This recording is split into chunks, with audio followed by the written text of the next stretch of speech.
Hola, ¿cómo les va? Este mediodía de lunes, mediodía medio lluvioso, con temperaturas que ya se van pareciendo más al otoño, ¿no? 17 grados tenemos ahora. ¿Te acordás que el jueves, viernes estábamos en 30 y pico largos? Pero estábamos en otoño. De a poco me parece que el clima se va acomodando a esta etapa del año, ¿eh? Estamos en otoño, vamos a tener unos pronósticos de lluvia en los próximos días, así que habrá que prepararse. Bueno, qué lindo programa tenemos para hoy, ¿eh? Hemos preparado con todo el equipo un programa interesante donde vamos, por supuesto, a elegir algunos temas sobre los cuales queremos hacer foco, ¿no? Así se llama este programa, En Foco. Mira, en un ratito vamos a hablar con alguien que conozco mucho y respeto mucho, y que además él tiene un diferencial con el resto o la mayoría de los argentinos, ¿no? Él es un héroe, es un héroe. Vamos a hablar con un héroe de Malvinas, enseguida se lo presento, que además es periodista, mira vos. También vamos a hablar, hay un caso que nos está preocupando a todos, ya lo vengo siguiendo en la tele desde la semana pasada, desde que empezó, que es el uso de estas drogas que se utilizan en las cirugías, en los estudios, como fentanilo y propofol, que la usan los propios, en este caso anestesistas, como para lograr algún grado de placer. ¿Y qué ha pasado? Digamos, esto pareciera que no es nuevo, ¿no? Ya en el mundo de los anestesistas se habla de que ellos tienen acceso a drogas muy fácil, las usan como para descargar tanta tensión. ¿Qué pasó en las últimas horas? Bueno, hay un anestesista que apareció muerto en su casa ahí en Palermo. A partir de ahí encontraron que había querido darse una sobredosis de fentanilo con propofol, vieron las ampollas, hicieron la trazabilidad y determinaron que esas ampollas venían del hospital italiano, habían salido del hospital italiano, ¿no? Ahí ya hay una investigación. Y después, en las últimas horas, otro caso, otra muerte, en este caso un enfermero, que también en la casa le encuentran un arsenal de distintos tipos de drogas, ampollas, que se usan, repito, no son ampollas o drogas que vos vas y comprás con alguna receta en la farmacia. No, se usan en hospitales y clínicas, tienen un control. O sea, no cualquiera las puede sacar, tenés que devolverla. Evidentemente ahí hay una trampa y eso ya se ha utilizado. Habrás escuchado hablar del propofol, del propofest. ¿Qué hacen? Parece que los médicos o gente que está en este mundo se juntaba en grupos reducidos y hacían una especie de fiesta donde mezclaban el consumo de estas drogas, sexo. Todo eso se ha empezado a conocer ahora y nos preguntamos qué peligrosidad existe para una persona que tiene que hacer una cirugía y dice, ¿quién me va a anestesiar? A mí me va a anestesiar un especialista que primero se haya dado una dosis de fentanilo. Por eso hay mucha preocupación en el tema y queremos meternos ahí.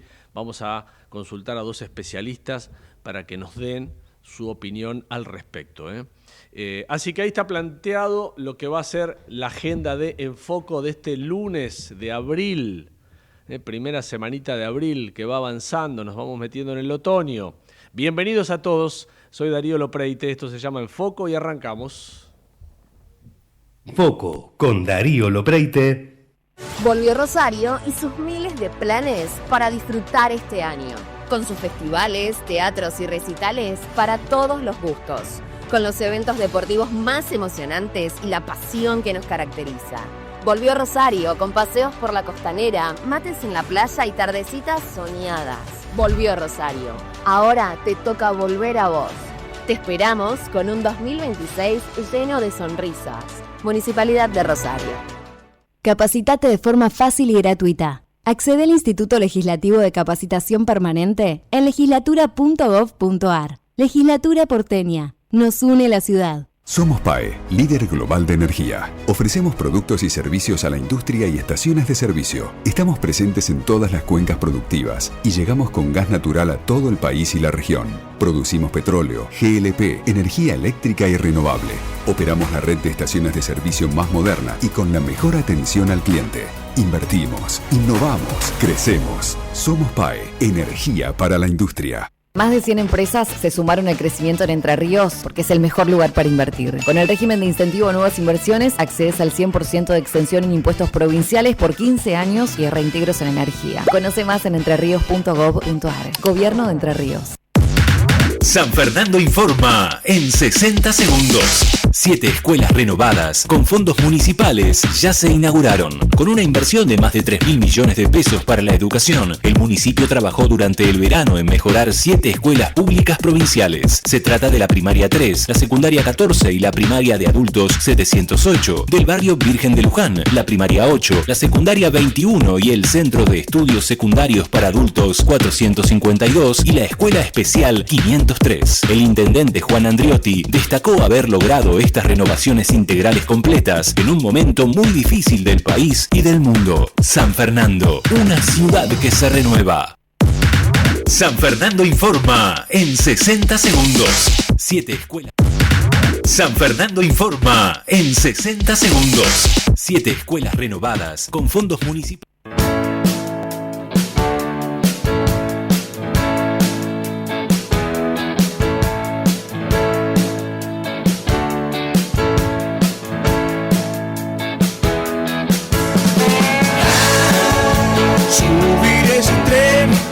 Solo pase una vez. Yo me subiré, puede que no pase otra vez.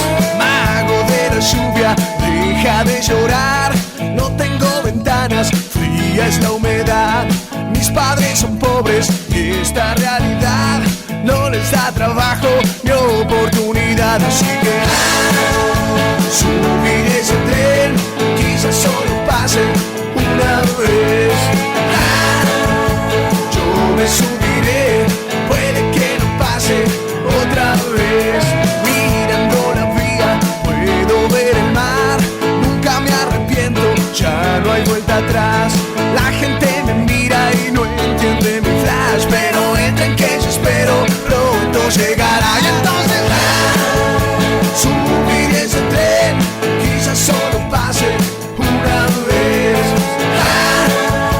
Yo me subiré, puede que no pase otra vez.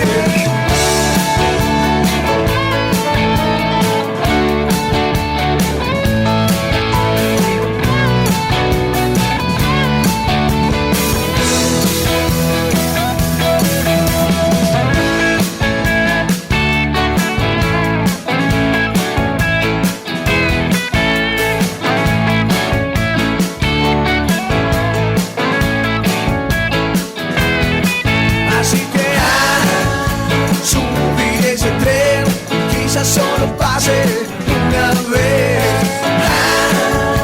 Yo me subiré, puede que no pase otra vez. Ya paró la lluvia. Bueno, muy bien. 17 grados te comenté. La temperatura a esta hora no está lindo. El mediodía de Buenos Aires, nublado con lluvia débil, dice el pronóstico. Vamos con nuestro primer protagonista del día en este programa que se llama En Foco.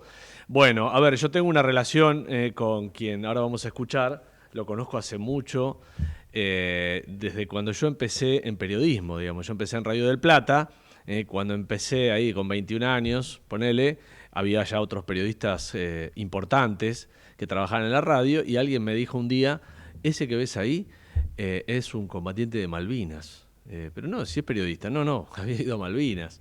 Edgardo Esteban, él trabajamos muchos años juntos y después siempre tuve una relación de mucho respeto. Y yo recién decía al comienzo del programa que Edgardo tiene una diferencia con el resto de los argentinos. Él es un héroe de Malvinas, es un héroe, ¿no? No cualquiera puede decir que es un héroe de esa guerra infame que tuvieron que sufrir, sobre todo chicos, jóvenes, como fue Edgardo, que tuvieron que ir al frente de batalla. Él está ahora presentando un libro, ya me lo va a contar todo eso, pero vamos a empezar a charlar con él. Bienvenido, ¿cómo andás, Edgar?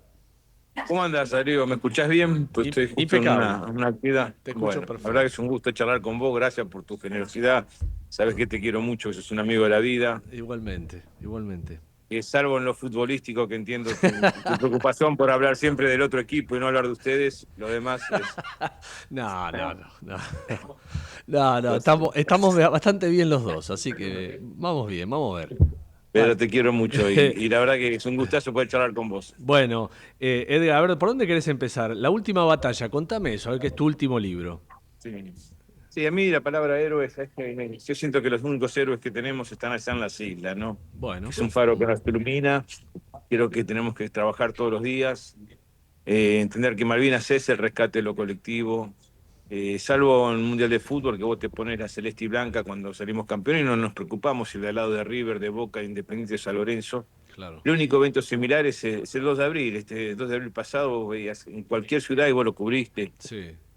Por tu trabajo, todos tenemos la celeste y blanca, todos abrazamos a los excombatientes, nos abrazan, nos contienen. Y es una forma de marcar esa identidad que tiene la Argentina. Y de alguna forma el libro rescata el tema de la identidad, ¿no? Porque en medio de la pandemia, el 1 de noviembre del año 2020, yo estaba viendo un partido de fútbol, empezaba el torneo de apertura, jugaba River con Banfield. Sí. Y yo cuando jugaba River, como vos con Boca, no atiendo a nadie. Sí. Y sonaba el teléfono hasta que el secretario de Malvinas me dice, mira, atendés que es muy importante, y una periodista de Córdoba, Alicia Panero, me dice que se había vendido mi cédula militar a 1.750 libras esterlinas en un remate en el Reino Unido, en Newgate. Y me vino la historia encima, se me cayeron los 40 años desde que terminó la guerra, pasaron mi familia, los afectos, las pérdidas de los afectos, la radio, el trabajo, los libros, toda la vida. Y no tenía consuelo. Y mi señora me decía, no te vas a amargar por un cartoncito, a mi familia, me decía, mis amigos. Sí. Pero el que me conoce sabe que soy muy persistente. Y le dije, no, me voy a calentar. Y ahí empecé a llamar a Damián Loretti, llamé a la Cancillería, al embajador argentino en el Reino Unido, y todos me consolaban diciéndome que iba a ser muy difícil. Pero yo fui persistente y en abril del 2021 encontré o conocí un abogado, me contactaron con un abogado que vive en el Reino Unido, Federico Chincota, un argentino que se enamoró de una chica británica, se fue a vivir allá, hizo la reválida, la equivalencia, y me dijo, te voy a ayudar. ¿Vos y qué durante querías, 2 años Edgardo? largos, ¿Vos querías recuperar la credencial? ¿O Sí. querías saber quién la tenía? Quería recuperar mi credencial, que no me la comprara nadie, que no me la devolviera la embajada británica, que me la entregaran en mano porque era mi identidad y no se podía usar. Es decir, hay un tema, Darío, cuando vos estás en la guerra, o tenés una chapita identificatoria con tu grupo sanguíneo, o tenés tu cédula militar que tiene el grupo sanguíneo. Si vos ves la tapa del libro, tiene H positivo. Ahí lo vamos a poner positivo. ahora, sí.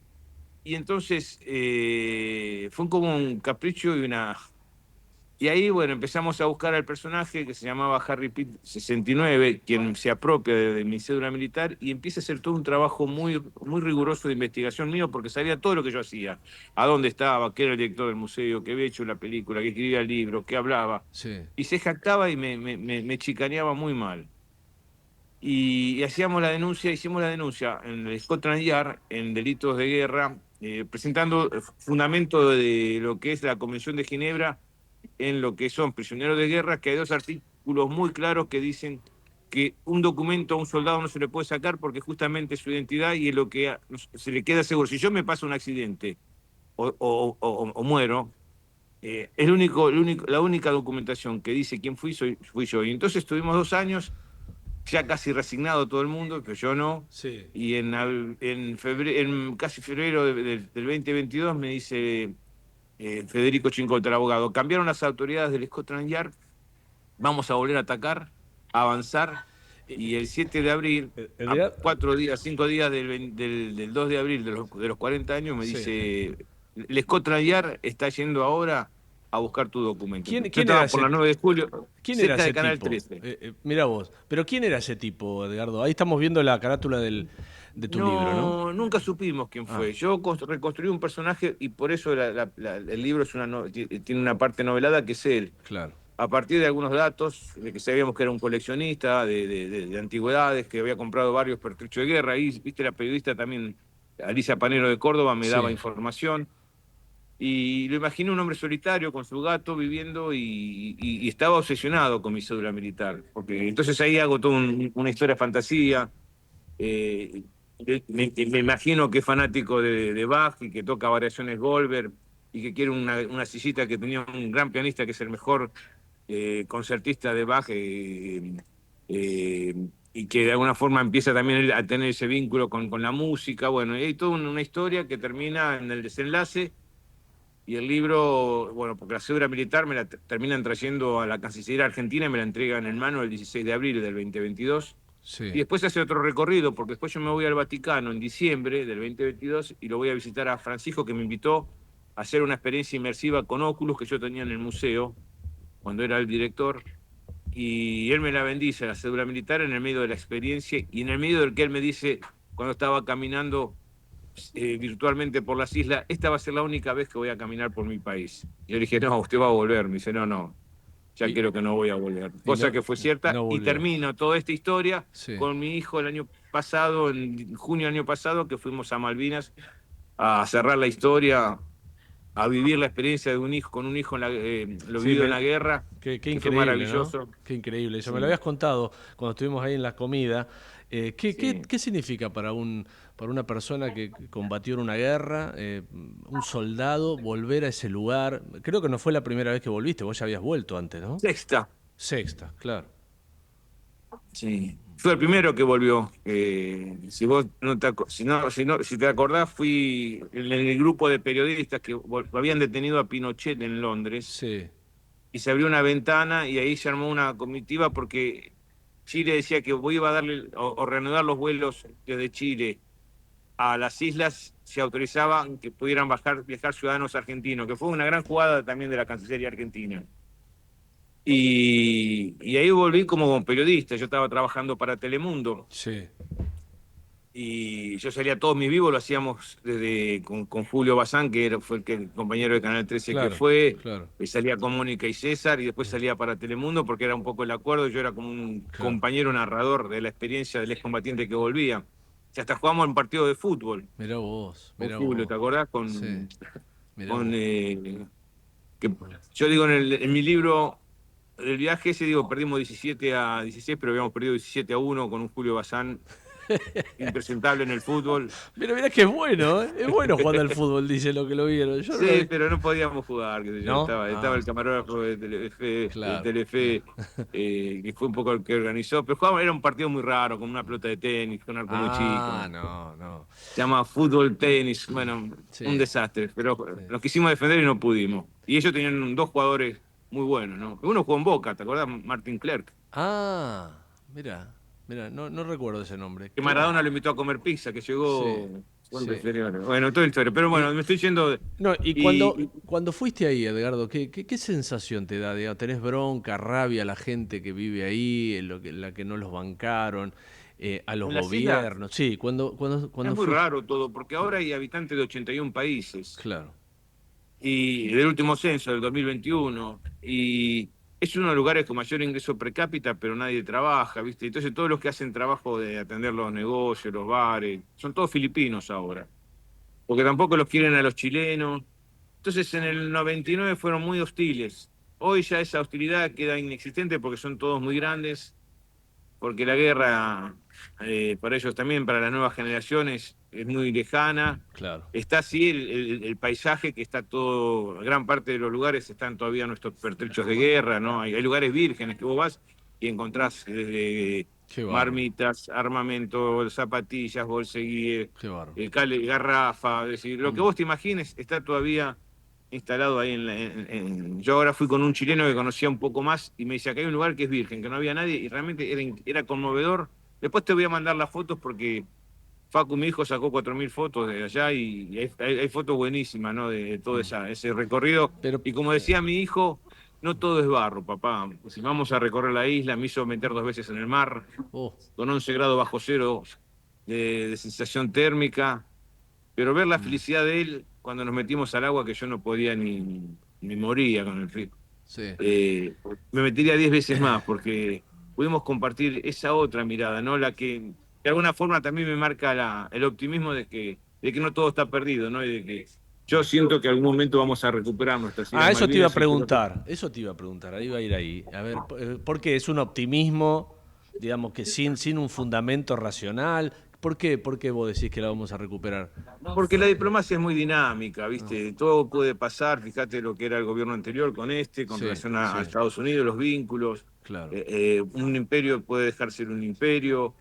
Pasó con el Canal de Panamá en un momento de un contexto político donde Jimmy Carter le cedió y le devolvió.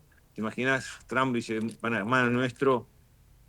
Pasó con Hong Kong. Hubiese pasado con Perón si no hubiese muerto. Decían que se iba a firmar un acuerdo de las dos banderas por 50 años. Después vino lo que pasó, que creo que fue un gran retroceso también para la diplomacia, el conflicto bélico del Atlántico Sur.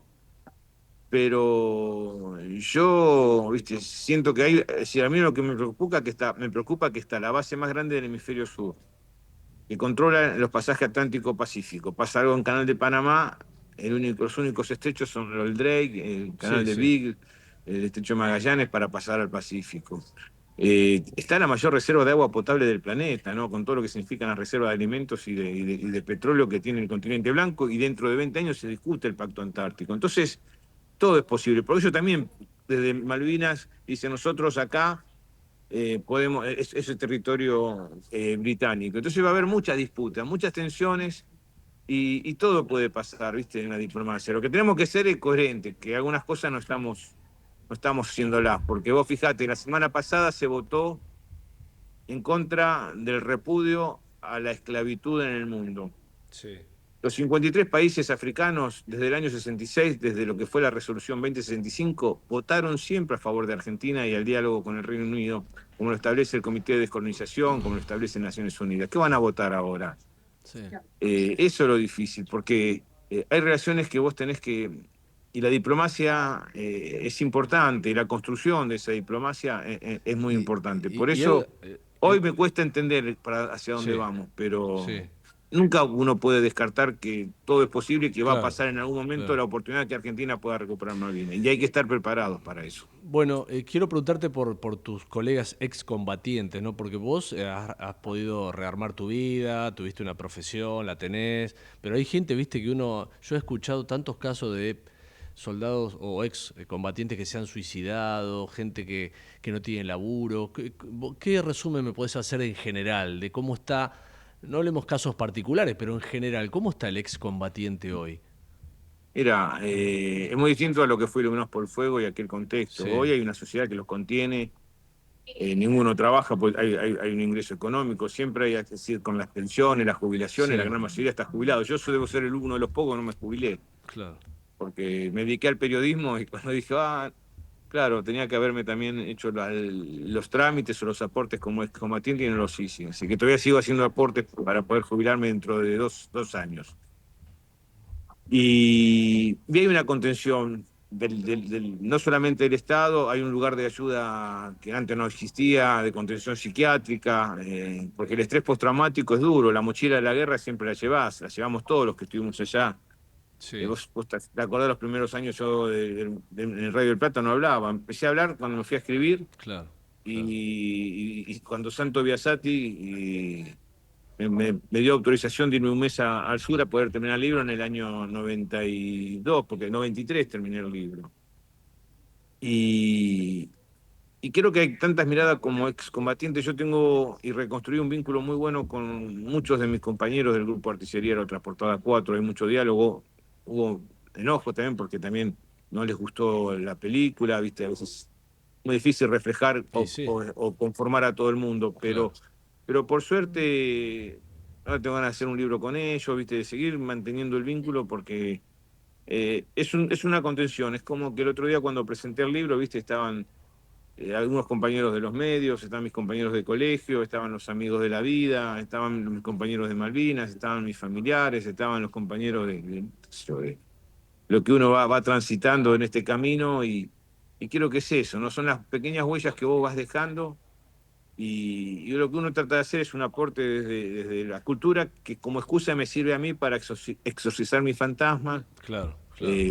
poder escupir el dolor. Yo soy un hombre sumamente feliz, me conocés, estoy siempre... soy de River, Bueno, Darío, soy eso. de River, ¿qué más felicidad puedo tener? No, no te creas, mirá que han tenido Entonces momentos duros. tengo todo. No.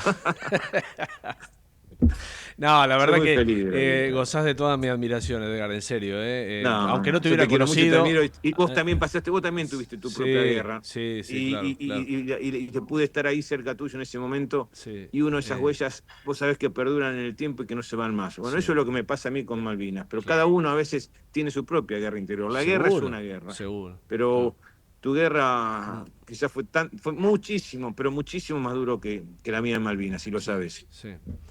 Bueno, te quiero mandar un abrazo, Edgar. Gracias Yo por también, y atenderme. te quiero mucho y sé lo que Igualmente. sos y sé que tenés esa mirada y esa sensibilidad especial, que aunque no nos crucemos mucho, Sí. estás por siempre en mi corazón, en el corazón de mi familia, porque bueno, Sí, igualmente. en las tormentas uno estuvo y tiene Sí. que estar cerca, y como vos me contenés cuando yo hablo de Malvinas, siento que la vida nos permitió ese lugar con vos, así Bueno, que gracias por llamarme. Por favor, nos encontraremos en la comida que hacemos, que lo hace ahí. Dale, sí, si no se Beto invito a la Menéndez. cancha, cuando quiera venir a ver un partido. Pero, mira, yo vivo ahí cerca, ¿viste? Pero ahí hace un poco de frío. Y no.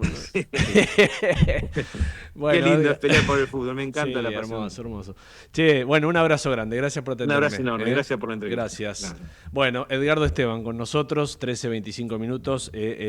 La excusa era que él presentó su libro, La Última Batalla, ahí lo contó, ¿no? Mirá vos qué historia, cómo en su cabeza articuló esto de, alguien le dijo, mirá que tu credencial está dando vuelta por Londres, su credencial de soldado, ¿no?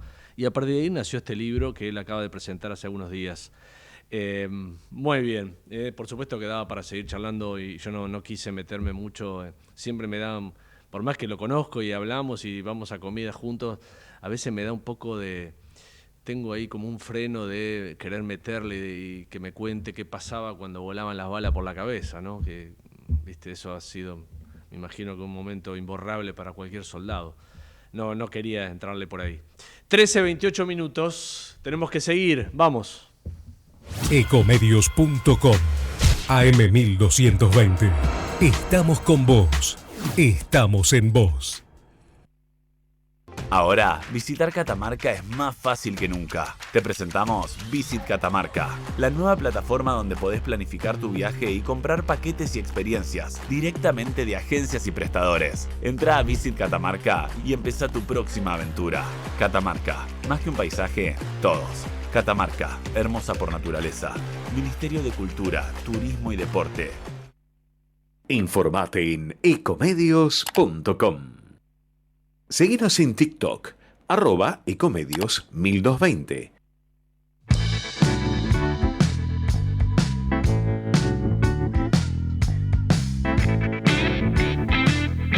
Bueno, seguimos con 17 grados de temperatura. Estaba mirando las pantallas allí con los casos que hoy los canales de noticias están reflejando.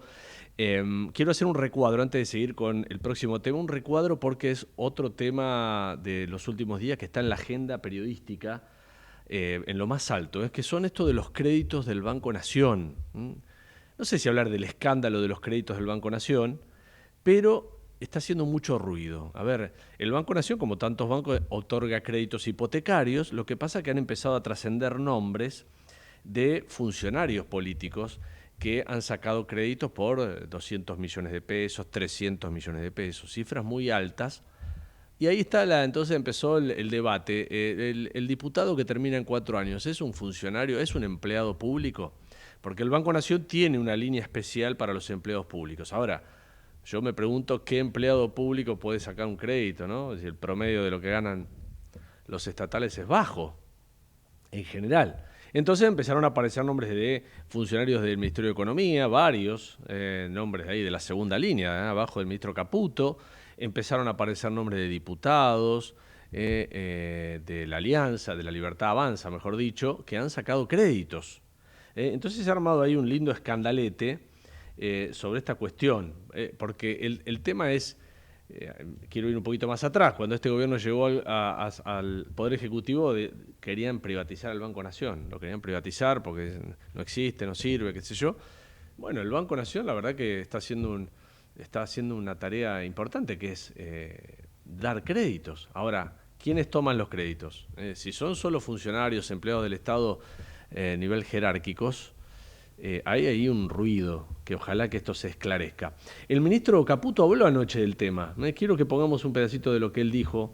Fíjate vos qué optimismo tiene Caputo. Sí. Bueno, frente de tormenta, política, información. No sé, directores suyos, no sé, me acuerdo de Furiase, Felipe Núñez. Felipe, pidieron créditos en el Banco Nación. Sí. Créditos de mucho dinero para la media y algunos dicen que en condiciones muy beneficiosas. ¿Qué tiene para decir? No, o sea, primero voy a decir inducidos por mí. O sea, yo le digo a todo el mundo, desde a los funcionarios hasta amigos, hasta al que se te ocurra, vayan a tomar créditos hipotecarios, porque me parece una oportunidad única, porque, digamos, primero porque le conviene al país. Vayan a tomar créditos, dice, ¿no? Ahí está. Vayan a tomar créditos, dice el ministro. Vayan todos, vayan. El tema es que te tienen que dar los números. Sí, si tenés un sueldo bajo, ¿qué crédito vas a sacar? En fin. Sigamos, 13:32 minutos. El otro gran tema que queremos tocar aquí en Foco hoy tiene que ver con lo que decía al comienzo del programa. ¿Qué está pasando con las drogas intrahospitalarias que salen de los hospitales y son usadas por especialistas, por anestesistas o ahora enfermeros, hay otro caso, para consumo personal, para la búsqueda de placer? O vaya a saber uno para qué. Pero esto ha generado como cierta inquietud en todos, ¿no? Porque murió un anestesista que tenía una sobredosis de fentanilo, propofol, murió un enfermero hace pocas horas en su casa. Hay una foto por ahí, si querés ponerla, Matías. Había, arriba ahí encontró la policía, yo no sé si decirle un arsenal, pero había ampollas, más de 100, de 19 drogas distintas tenía el enfermero en su casa. Bueno, también producto de una sobredosis, aparentemente, terminó muriendo. Y entonces la pregunta es, ¿qué controles hay? ¿Qué está pasando con los controles en los hospitales o en las clínicas privadas? ¿Hay controles? Se dice que sí. El hospital italiano está siendo investigado. Es más, él se presenta como querellante, el hospital italiano, cuando descubre que faltaban drogas, este tipo de drogas, ¿no? Fentanilo, propofol. Bueno, ahí tenés, mirá la imagen, si estás viendo por YouTube, la imagen de lo que es eso, debe ser la cocina de la casa del enfermero en Palermo. Mirá todas las drogas que tenía. Bueno, quiero saludar a Mónica Napoli, que es médica toxicóloga, directora de Hablemos de Doping y Adicciones. Gracias por atenderme, Mónica, buenas tardes. Buenas tardes, ¿cómo estás?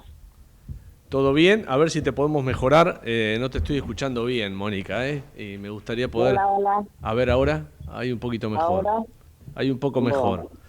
Bueno, para empezar, ¿qué mirada tenés sobre estos casos, esto que se está ventilando ahora con estas drogas que tendrían que estar solo dentro de los hospitales?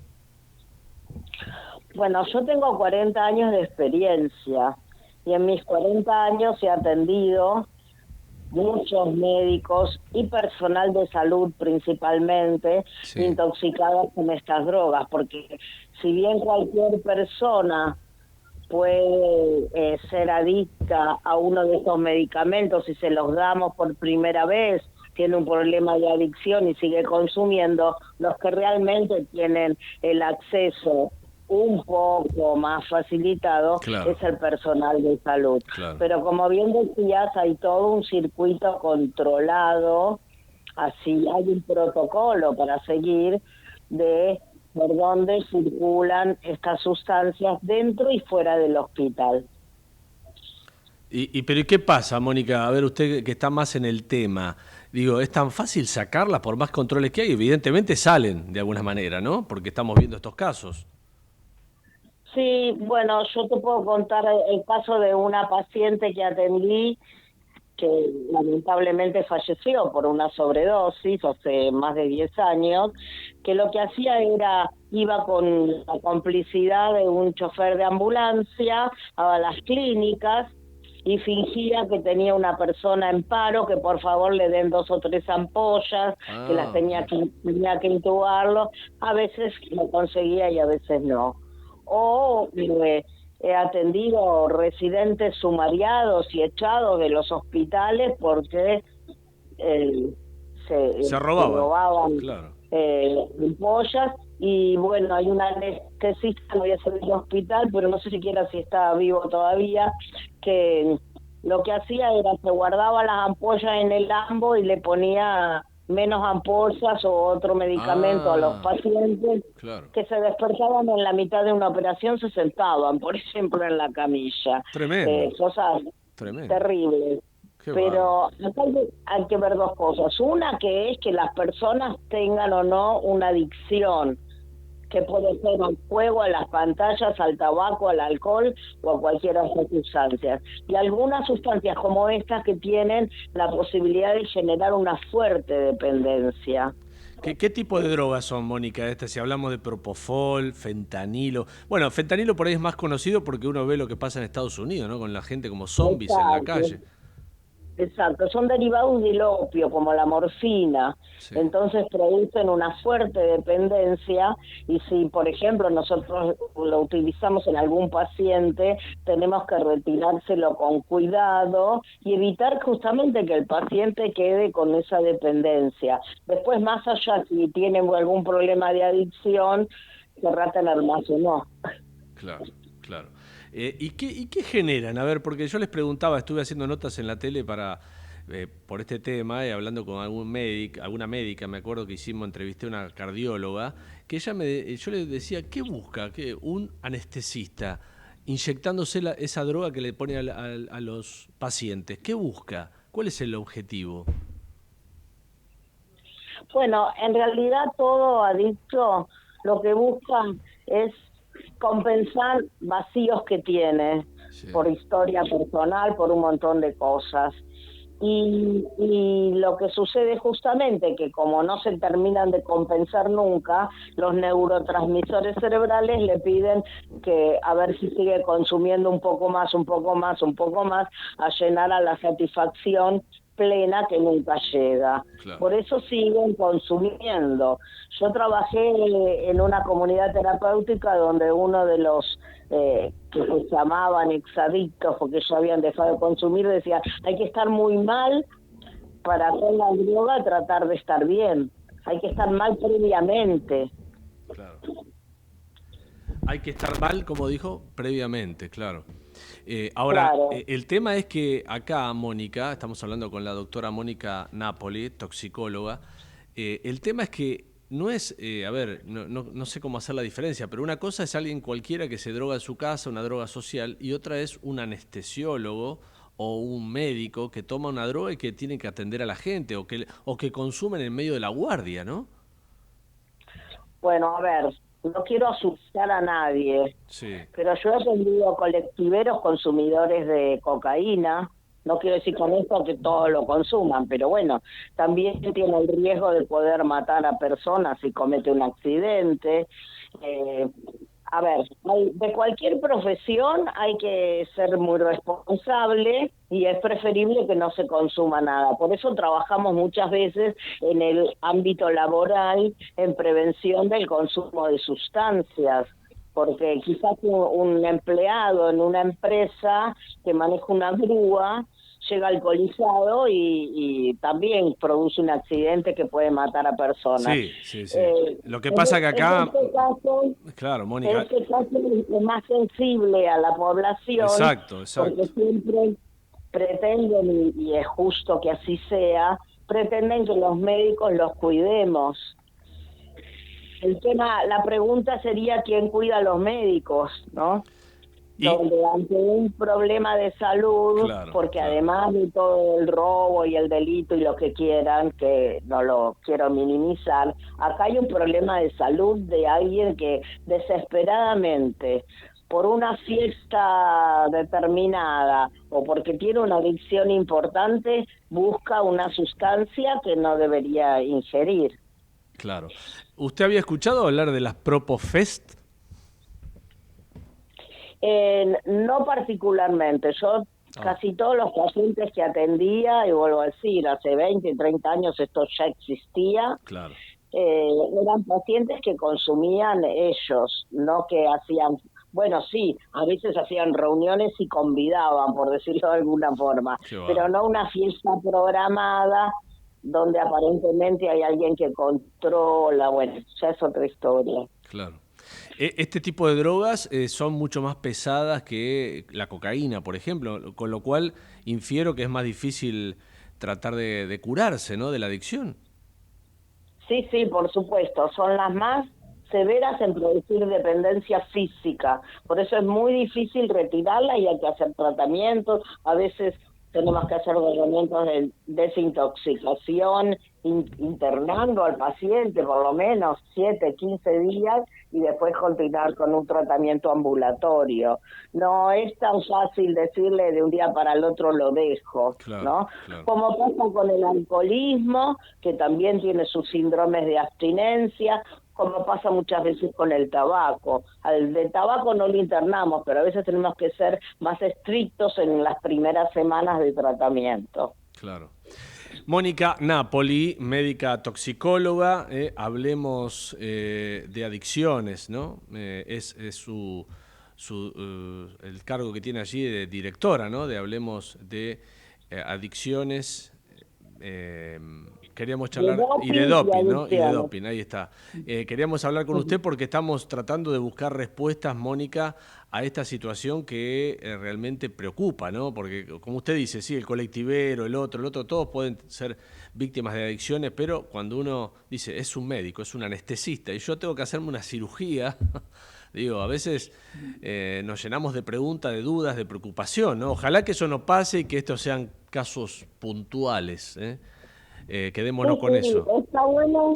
Está bueno que se hablen estos temas, que ponen a la luz que estos médicos o estos enfermeros o este personal de salud no tiene quien los proteja o no recurren a tratamiento.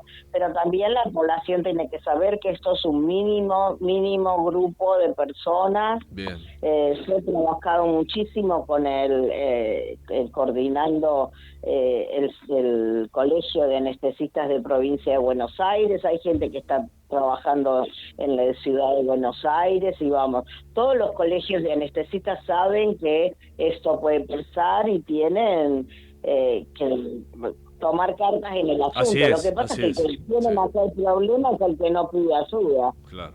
Gracias, Mónica. Buenas tardes. Buenas tardes a ustedes. Gracias por... Por favor. 2:20. Aquí estamos haciendo Enfoco. Tenemos que hacer una pausa. Ya venimos. Auspiciaron Enfoco. Capacitate de forma fácil y gratuita. Accede al Instituto Legislativo de Capacitación Permanente en legislatura.gov.ar. Legislatura porteña. Nos une la ciudad.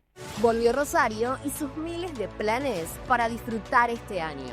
Con sus festivales, teatros y recitales para todos los gustos. Con los eventos deportivos más emocionantes y la pasión que nos caracteriza. Volvió Rosario con paseos por la costanera, mates en la playa y tardecitas soñadas. Volvió Rosario. Ahora te toca volver a vos. Te esperamos con un 2026 lleno de sonrisas. Municipalidad de Rosario. Somos PAE, líder global de energía. Ofrecemos productos y servicios a la industria y estaciones de servicio. Estamos presentes en todas las cuencas productivas y llegamos con gas natural a todo el país y la región. Producimos petróleo, GLP, energía eléctrica y renovable.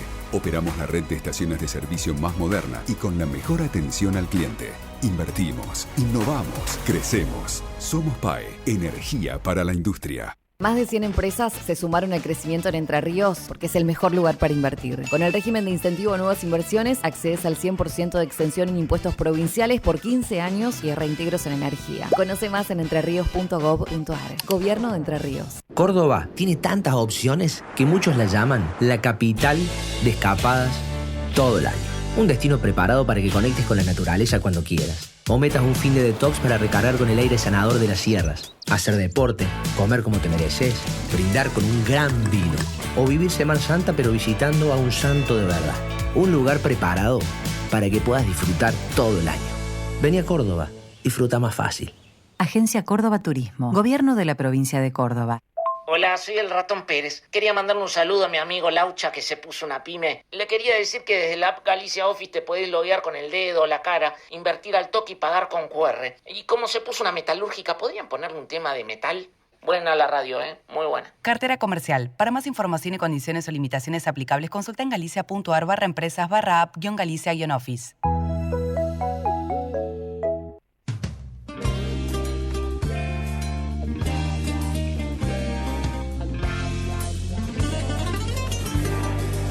De un tiempo perdido, a esta parte de esta noche ha venido un recuerdo encontrado para quedarse conmigo. De un tiempo lejano, a esta parte ha venido esta noche otro recuerdo prohibido, olvidado en el olvido. Sentimentalmente para remediarlo, voy a quedarme contigo para siempre. Pero puede que te encuentre últimamente, entre tanto me confundo con la gente. Sentimentalmente nuestro por ahora es el nido que el olvido ha destruido. Y si el viento me devuelve a tus orillas, serenamente será dormido, serenamente será dormido. De un tiempo lejano, a esta parte ha venido perdido, sin tocarme la puerta, recuerdo entrometido. De un tiempo olvidado, ha venido un recuerdo mojado, de una tarde de lluvia, de tu pelo enredado, como siempre que se cambian los papeles. Bueno, muy bien, sigamos aquí en Foco hasta las 2 de la tarde, como siempre, todos los lunes. Quiero contarles que vamos a seguir profundizando este tema que me preocupa y que nos ocupa. Recién hablábamos con una médica toxicóloga a propósito de esto que está sucediendo en medio de la sociedad, ¿no? Estos dos casos que se han dado, uno, el anestesista, que en su casa lo encuentran muerto con una sobredosis, fentanilo, propofol, pero cuando hacen la trazabilidad de las ampollas, detectan que habían salido del hospital italiano, y él no trabajaba en el italiano. Es un anestesista que estaba en el hospital Rivadavia. Después otro caso, el del enfermero, ahora, el último, que también en su casa tenía 19 drogas diferentes, más de 100 ampollas, un enfermero. Entonces, quiero seguir con el tema, lo tengo en línea el doctor Carlos Damín, que es del director del Hospital Fernández, nada más y nada menos. ¿Cómo le va, doctor? Buenas tardes. ¿Qué tal? Buenas tardes, ¿cómo está usted? Bien, bien, gracias por atenderme.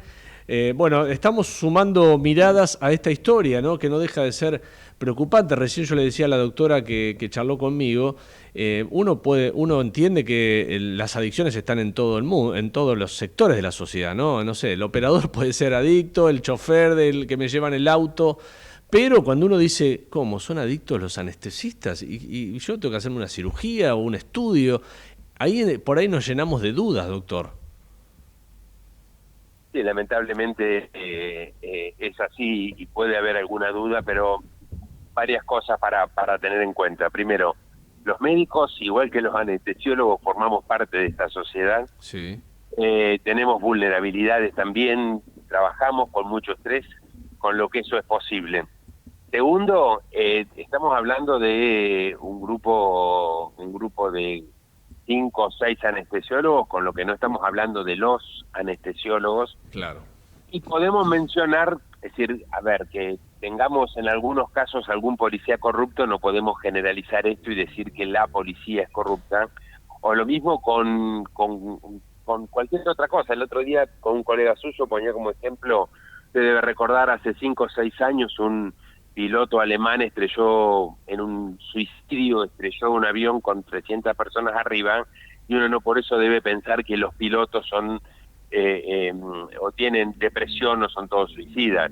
Sí. Entonces, me parece que no tiene que este hecho desafortunado, lamentable y tremendo, que será juzgado con la justicia, poner en tela de juicio de cómo son los anestesiólogos. Y mire que yo no soy un anestesiólogo, ¿no?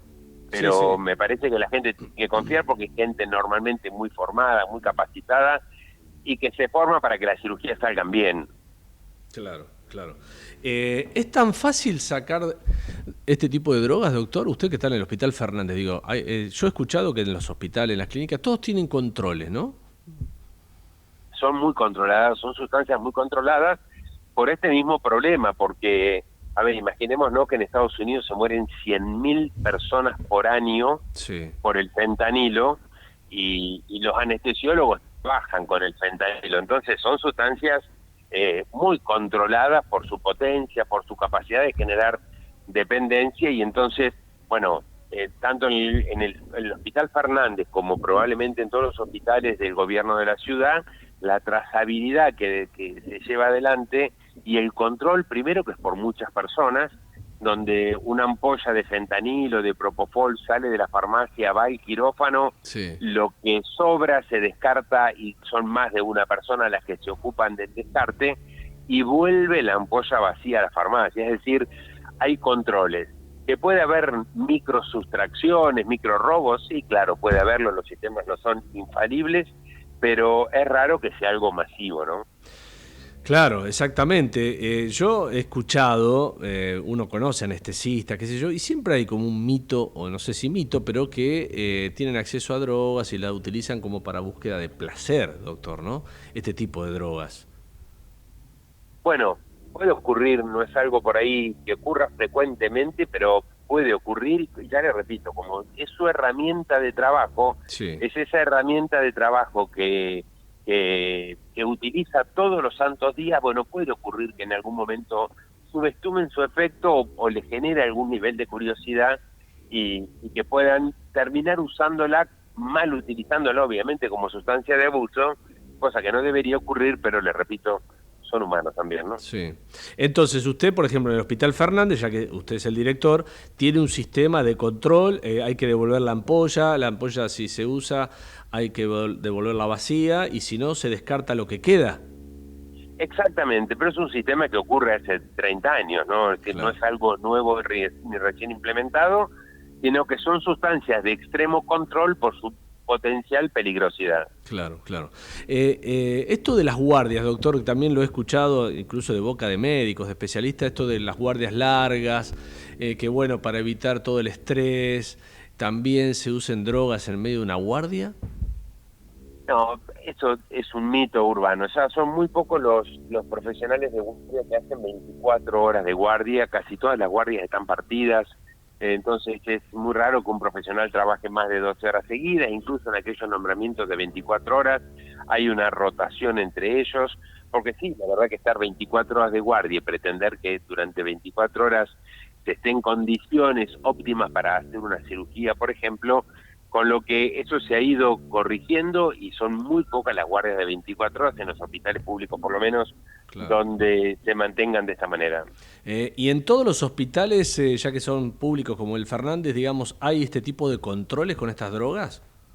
Sí, en los hospitales del gobierno de la ciudad, sin duda. Claro. Y entonces, ¿usted qué le diría a la gente? A ver, que tiene que ir a hacerse una cirugía, un estudio, y está este tema dando vuelta. Y yo recuerdo el caso de mi colega Débora Pérez Volpi, ¿se acuerda, doctor? Una endoscopía que terminó mal, bueno, que en ese momento nadie quería hacerse una endoscopía. Había como un temor. Sí, este tipo de hechos, insisto, desafortunados, lamentables, generan indudablemente algún tipo de temor en la gente. Yo lo que le puedo decir es que los profesionales anestesiólogos son gente muy capacitada, muy todo el tiempo teados por la asociación de anestesia que tienen, y la verdad es que la gente debería ir tranquila por ellos. Estamos hablando de un número muy bajo de personas que han estado involucradas en este hecho, y además, para que la gente tenga una idea, cuando se entra a un quirófano, normalmente dentro del quirófano está el cirujano, el ayudante, un segundo ayudante, los residentes de cirugía, el anestesiólogo, un técnico de anestesia, una enfermera, una o dos instrumentadoras. Es decir, hay un número muy importante de personas adentro de un quirófano, por lo que si en algún momento alguien ve una situación rara con una persona, que puede ocurrir, que lo vea o bajo los efectos de una sustancia o no lo vea bien en condiciones de practicar, de llevar adelante su trabajo, Estas cosas se advierten, es decir, nunca Claro. está en manos de una sola persona. Claro. Como decíamos recién, como en el caso de un piloto Sí. de una aerolínea, nunca está solo porque hay un copiloto por las dudas de que pase algo con el piloto. Esto mismo pasa dentro de un quirófano, así que la gente puede estar tranquila. Está bien la aclaración, doctor, ¿eh? Está bien esa aclaración, es verdad. En un quirófano, en un estudio, no está solo el anestesista, claro, están los médicos, todo, ¿no? Hay un montón de otros sí. profesionales que advierten en caso de que una persona no esté bien en condiciones, así que nada, deben quedarse tranquilos. ¿Qué hay que hacer con esta gente, doctor? Digamos, usted, supongamos, ¿no? En el Hospital Fernández detecta un anestesista que está con estos problemas. ¿Qué hay que ayudarlo? ¿Cómo se lo separa? ¿Qué se hace? No, sí, automáticamente hay protocolos para eso, se lo separa del cargo transitoriamente con una licencia médica, y cuando después de las evaluaciones psicológicas y psiquiátricas indican que puede estar en condiciones de volver a su trabajo, se evalúa si vuelve o no vuelve a su trabajo. Bien. Pero básicamente lo que hace es esto. Claramente estamos hablando de lo que es un consumo problemático de sustancias. Si lo que ocurrió es una sustracción, un robo, otra cosa, obviamente el mecanismo es otro y ya estamos hablando de algo penal, policial. Bueno, es lo que está pasando en el hospital italiano, por lo menos, ¿no? Porque vio que se descubrieron que esas ampollas que estaban en la casa de un anestesista que terminó muerto eran del italiano. Exactamente, Sí. eso fue lo que escuché a través de ustedes. Doctor Damín, gracias por atenderme. Buenas tardes. Un gusto, como siempre. Igualmente, ¿eh? Es el director del Hospital Fernández, el doctor Carlos Damín. Bueno, a propósito de esta situación que es realmente peligrosa y preocupante, ¿no? Y que por ahí uno que está fuera del mundo médico no conocía, pero cuando uno habla con los médicos off the record, porque en general nadie quiere decirlo a cámara, se da cuenta que estas situaciones pueden ser más habituales que lo que uno supone, ¿eh? Esto de que los anestesistas, saquen drogas de donde trabajan, son sus herramientas, decía recién el doctor Damín, y las lleven, las usen o se las vendan a otros, o las usen para consumo personal. La droga que le ponen a un paciente para dormirlo, después ese anestesista puede usarla para consumo personal y lograr un estado de relajación, como les dicen. Estas drogas provocan un estado de relajación extrema, fentanilo, propofol y otras, y entonces ha empezado a usarse esto como una especie de placer, de obtención de placer, sabiendo lo que uno se está colocando, ¿no? Se habla de fiestas controladas. Por ahí fiesta uno se imagina grandes reuniones, no tan grandes, se le dice Propofest, ese es el nombre que se la conoce, donde un grupo de médicos o gente ligada a ese mundo se asisten entre ellos y se colocan este tipo de drogas, ¿no? A veces lo hacen solo los propios enfermeros, anestesistas, pero ahí tenemos dos víctimas. Lamentablemente, en esta historia que tiene que ver con drogas pesadísimas como el fentanilo y el propofol. Nos queda un ratito nada más para irnos. Empiezo a despedirme, ¿no, chicos? ¿Sí? Bueno, gracias Javier Martínez, allí en los controles, Matías Urtac, que está en la producción periodística, y al señor Javier Pensic, que es nuestro productor comercial. Este programa se llama Enfoco. Nos vamos a reencontrar el próximo lunes a la hora 13, como siempre, aquí en Ecomedios, para contarte las noticias de la realidad, para poner en foco los temas que nos preocupan de este momento del país. Gracias, nos reencontramos el lunes.